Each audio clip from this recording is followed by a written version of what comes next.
जैसे फेमस बा बनारस में काशी, वो सही फेमस गाजीपुर के बदमाशी। ऐठन देखावे जे धोके देला धासी, ऐठन देखावे जे धोके देला धासी, यही से फेमस गाजीपुर के बदमाशी। यही से फेमस गाजीपुर के बदमाशी, गाजीपुर के बदमाशी।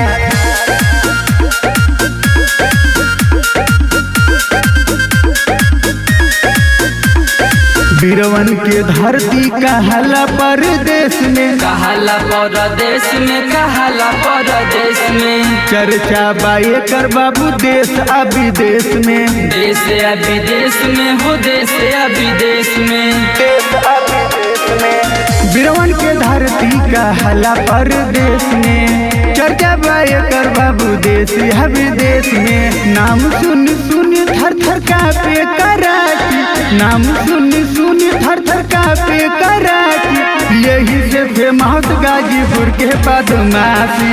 यही से फेमस हमर बीरवन के माटी, गाजीपुर के बदमाशी, यही से फेमस गाजीपुर के बदमाशी।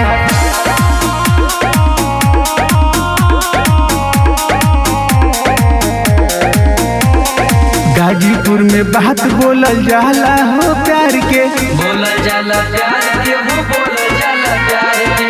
बने वाला ढेर यहाँ फेंक जाले मार के, फेंक जाले मार के, हो फेंक जाले मार के।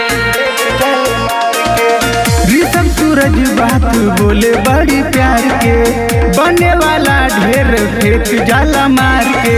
अभिनंदन ब्रिजेश लेके काटी गड़ासी, अभिनंदन ब्रिजेश लेके काटी गड़ासी, यही से फेमस गाजीपुर के बदमाशी। यही से फेमस हमर बीरवन के माटी, गाजीपुर के बदमाशी।